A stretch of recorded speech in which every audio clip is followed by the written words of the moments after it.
we make parts for CherryBerry stores. This is one of the logos that we use in the solid surface bars that you guys are getting in your shop. We've had lots of questions about how to install an insert. We've got 3 or 4 of the boys in here, and I've got them laid out in the floor of the shop so that you can get an idea of how to install them. Here in the floor, what you're going to see, these are the boxes that when we get these to your store, they'll be in boxes and they'll be wrapped. We'll show you how to get them out of the boxes when you get them and what part is in which box. This is the part that you see from your storefront side. This is the top part. The tray should always push on the CherryBerry machine, which is the yogurt machine, right up to this front opening. And we'll show you how that goes in. This is the bottom piece. You're actually looking at the kitchen side. The kitchen part, which is the bottom part of it, actually stands up like this on the kitchen side. And as it's standing up, this piece over here sits on top of it. Over the last, we have built some 1,500 of these pieces. These are all hand sanded and handmade. Each one of these comes from a mold out back that we'll show you later on. What I'm going to do now is I'm going to take you to the other part. This is the trim part. This trim part, if you'll hold this like this, this part here sits like this. In the store, when you get your part in the store, throw me that tape. They have that tape right here. What I want to show you is this part you'll never see because it's inside the wall. This piece here, as you look down through here, and I bump my tape here, you're going to see it's going to range from about 5.5 to 5 5/8, all the way down through here. This part here, the top part, has a draft on it. The draft, if you notice, slopes in.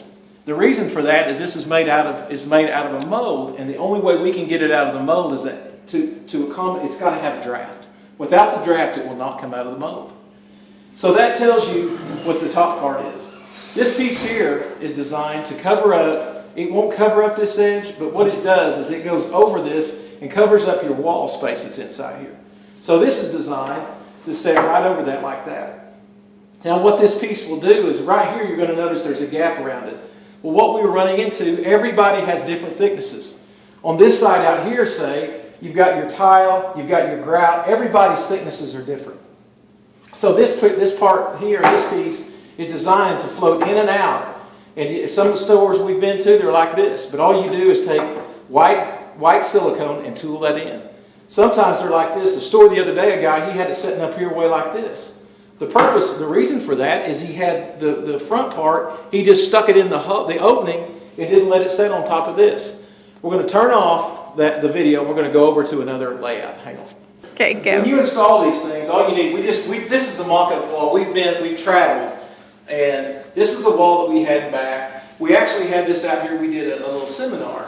We had this out here stuck to here, so we cleaned the silicone off. This is just a piece of some of the material that your cabinets are made out of. And what we did is we got the logo on it. We just wanted to show you a mock-up of what we do. So a lot of you store owners, when you show up at your store, you've got this opening up here. John, would you grab that piece? If you grab this piece before the back piece, let me show you when it sets in the hole. Go ahead. Stick it in there before you brace up. It's all right. The hole, this is going to cover this hole. But so, for instance, when you get it in your store, if you go out there and you just put it in the hole and you don't check your opening, you're going to have slack. So we're going to walk around to the back.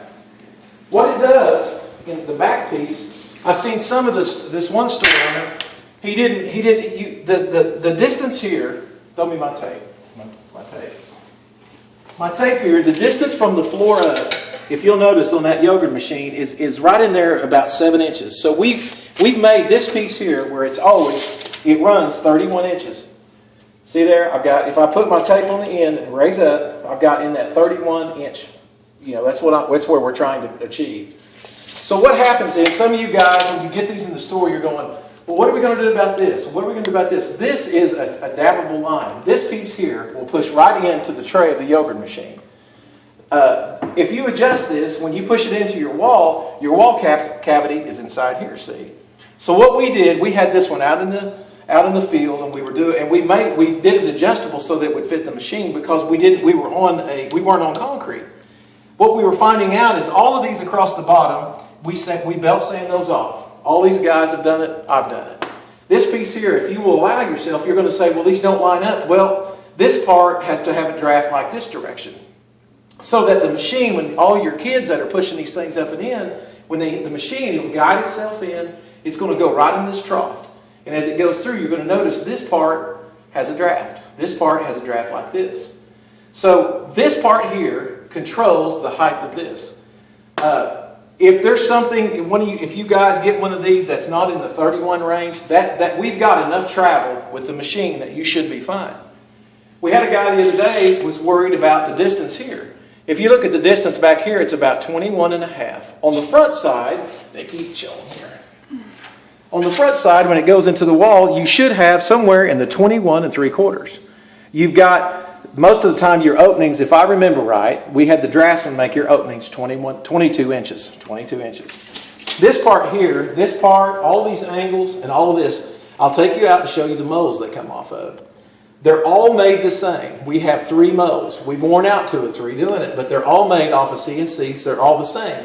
The only thing these guys are doing is hand buffing this stuff. Mm-hmm. Your machine is designed that when it pushes in here, this line right here, you can push this forward like that and line it up. But what you're going to come to notice is that the distance that you've got your tile out here, that's going to tell you because each one of you have different tile layers. So if your tile layer has a piece, has thick, thin set out here, then it's going to hold your piece in. That's why I created the other piece. And it's right over here. You got that, John? Let's do this piece. This piece, once again, we'll go back to this one. Remember, this is designed to sit down on this guy like this. And you guys get them out there in the store and you're worried about this big gap. Well, notice even right here in my shop. Notice here, I've got a bigger gap here than here. All you have to do is go out there and sand this leg down. These pieces here are designed, we've got these to where you can pull those in and line those up. And the way to do that is to take a hot glue gun. We have a hot glue gun, stick this to the wall, put this in place and push it up there and hold it. And these are pieces that we haven't even really sanded on. This is still off the mold. It hadn't even been sanded. So then you take, they've got clear silicone. We use a Red Devil. There's a Red Devil over here by us. You can use white silicone, clear silicone, but all you're doing is dapping these lines in. As John's pull that forward, you can see the gap here. So you pull it forward, you get your line just right, and your machine should push right in. This here butts up to the inside of the kitchen part. This line right here is created with your wall thickness that you leave us. That's why this is always going to have to push into your wall. So that's why we've established this to allow travel. One more piece and I'll be done. This piece here, when you come around to the other side, Nikki. Well, hang on, Nick. Let me see that through. This piece is a teardrop. And all it does, Dallas had us to create this piece. Mm-hmm. All this does is that when the machine is pushed up to the hole, because the machine is, 4.5 foot in the air, if the concrete back here is out of level, it will tilt. And your machine, there's a machine right now that a guy's got it hitting on here. Well, the reason for that is when you take your level and you put this on the side of it, it's got to be setting level. Look, and ours is not. And ours is way out. And it's still lining up. That's because we would need to take that. It's because my concrete floor is out of level. It's not that the piece is. So if I were you guys, when you put these in the hole, you might have to shim up a little or shim one side up or down.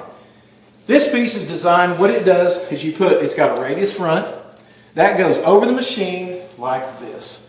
The machine is sitting here, and so when the customer's over there and they're looking through, they can see a little bit of gap here we had to create because all the concrete around the world is different.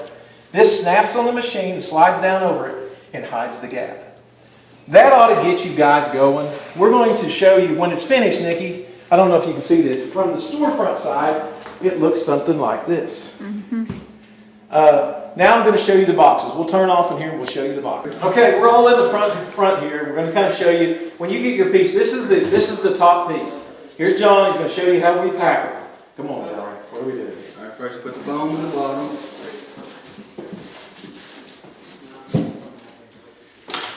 And you take the insert. He's got the insert, see, going in.